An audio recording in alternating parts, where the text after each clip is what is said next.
Well, today I'm talking about gun control and how that is essentially an atheistic proposition. In order to push gun control, you really have to believe that the government's going to save us. It's fundamentally atheistic in that, well, how about you consider the phrase, "In God we trust," instead of "In government we trust." So, if you're trusting in the government to enforce gun control, well, you've kind of dumped the phrase, "In God we trust," haven't you? It kind of comes down to your worldview, which is really defined as how you see things around you and how do you line that up with what you believe. Are you fundamentally Christian-oriented or even Jewish or religiously oriented, theistically oriented person who sees things with a supreme God that is in control? If you do, then I guess you could say that all things are under control of that God, couldn't you? Now, if you're an atheist, you're going to basically say that things are either random or they're sequentially dependent, I guess. They depend on one another. First one thing happens, then another thing happens, and that you would say that things just kind of happen, and nothing is being in any way shaped or controlled by any kind of a superior being, what we would call God. And don't get me wrong, I do believe in free will. So if I say I'm going to take this pen and I'm going to just let it go and let it drop, then gravity takes a hold of it and it falls. And the atheist would say, well, of course, that's gravity. It's pulling on the pen and it takes it down and it just lets it drop. But have you ever heard the phrase, God only knows? After all, God only knows how many times I'm going to take this thing, pick it up, drop it, and let it go. So it's certainly a common phrase. We all use it all the time. But to the Christian, we have the sincere belief that there is a supreme God and all those answers are known by that God. And everything that's going to play out is known by that God and, in fact, controlled by that God. Now, the atheist, by comparison, doesn't have any belief in a God, so therefore everything has to be random, and therefore all events just happen, and there cannot be any explanation for any kind of a controlling supreme authority in the universe. So really, the atheistic view is a very mechanical way of looking at how things happen. So what exactly does that have to do with gun control? Well, if you believe in the government being the only thing that controls what goes on, then you have to give that government control or attempt to do so. And there is nothing that can ever be relinquished as being out of control. If you're an atheist, you must come up with something, whether it's man-made or some other mode of control for things, unless you just have to acknowledge that they're random. Now, the Christians have always had to grapple with the concept of why do bad things happen to good people?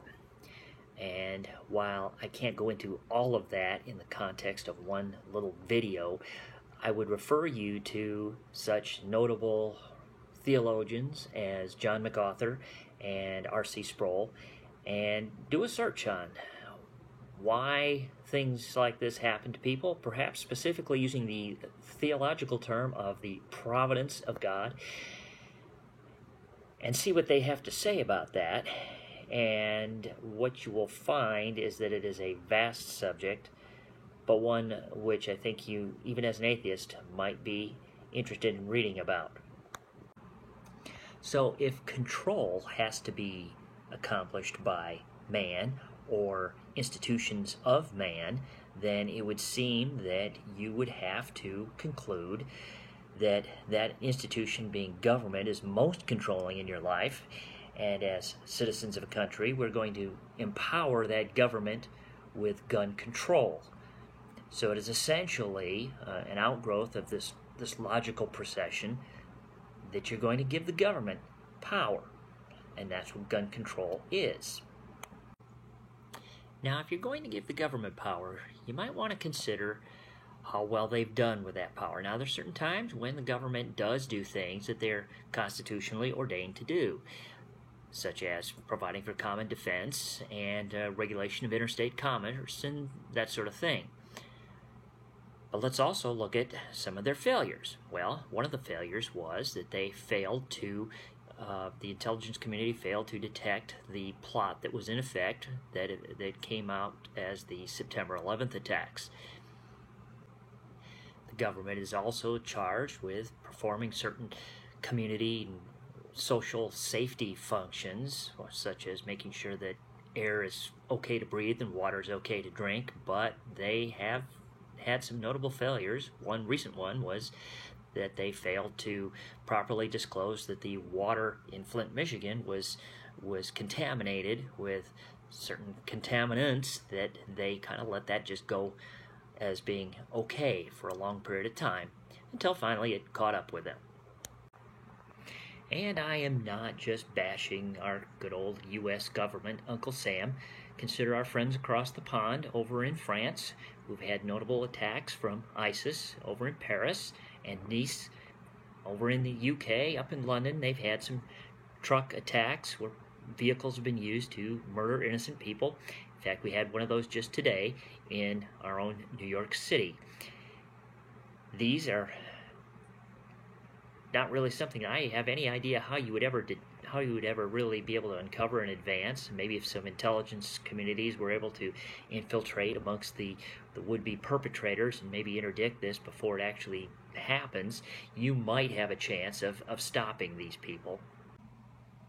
And we did have a case of a young guy in Pinellas County, Florida, whose attack was thwarted by the intervention of the police in an undercover operation, and they managed to thwart his attack. He had acquired a significant number of weapons and had made threats, and somehow he was radicalized, and they figured it out, and they got him before he was able to do his attack.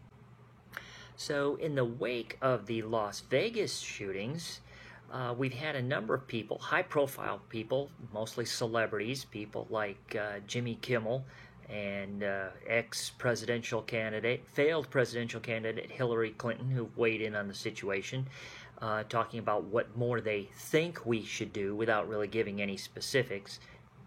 We've even had a video from a young man on BuzzFeed.com, which is a rather liberal-leaning website. BuzzFeed had this guy who was very impassioned, very articulate, saying that as a member of the LGBTQ community, that they've seen this happen at the Pulse nightclub. They've seen problems happen throughout their lives, particularly since he was a millennial, and it's apparently punctuated most of the history of his life by having high-profile shootings. He implored people to go out, write their congressman, and do something. Tell them we're tired of mass casualty shootings. Tell them they need to get involved. They need to stop this. The only problem is, I think I've pretty well established the government can't stop this. They really haven't got the track record or anything else that I know of that is going to give you a fail-safe 100% way to stop mass casualty shootings. Nancy Pelosi was asked what law could be put in place to prevent attacks like what happened in Las Vegas. And one of the rare occasions where I actually agree with Nancy Pelosi, she said she doesn't think there is any law that would have prevented those attacks. Nevertheless, she has used this opportunity to try to come out with more gun control regulations. Former U.S. astronaut Mark Kelly was recently in the news for supporting more gun control initiatives in the wake of the Las Vegas shooting. And you'll recall that Mark Kelly is married to retired Arizona Representative Gabby Giffords. Gabby Giffords was shot in the head, really, by an attempted assassination attempt by a manic depressive schizophrenic in Tucson some years ago. So while that's certainly tragic, and that is something that I can understand that would shape his views on gun control, nevertheless, it doesn't make gun control any more effective. It doesn't mean that it's necessarily any kind of a solution to the problem of sporadic, occasional violent encounters where deranged individuals act out these horrific crimes. And nothing against astronaut Mark Kelly. He certainly served our country. And Gabrielle Giffords, she stepped up to the plate and served our country, even though I don't agree with all her politics. They've done this, but at the same time, I believe that they have had everything in their lives oriented towards the government. They've certainly pursued that as their career. Mark Kelly is a Federal Merchant Marine Academy graduate, so he's had his education provided for him by the government. His vocation, first as a Navy pilot and astronaut, that has certainly been provided for him. I even used to be a Navy pilot, although I didn't do anything in my career path that was equivalent to what he did. But you can certainly develop a very benign attitude about the government, and you can assume that everything they do must be good. After all, it's treated you okay. And so that can shape your worldview. Now, there's probably a whole lot of people whom I'm offending because by my implying that you putting your faith in the government means that by implication you're not very theologically oriented, you're not very faithful, or perhaps it seemed to be saying that you're not a good Catholic or whatever. That's not exactly the case. What I am saying is that if you believe that the government is the solution for non-predictable problems such as that are caused by the fallen nature of mankind, then perhaps you're actually putting your faith in practice, in a practical sense. You are putting it into the wrong institution, and you are putting it in an institution of man, namely the government. Well, that's about all I could probably go into in the span of a short video, and I know there's so much more to this subject that we could talk about. Let me just wrap it up by concluding that you must look rationally at problems that we see in our totally decrepit, fallen condition that we have here in this world, and coming up with non-solutions such as piling on more legislation that we admit and know won't work is certainly the wrong way to go. And as an American and as a person who respects the Constitution, I just want to make people stop and think and remember that freedom isn't free. And if you give away your freedoms because in the passion of trying to solve problems, and we all want them solved, if you do things that are foolish, you're not getting those freedoms back. Thank you for your time.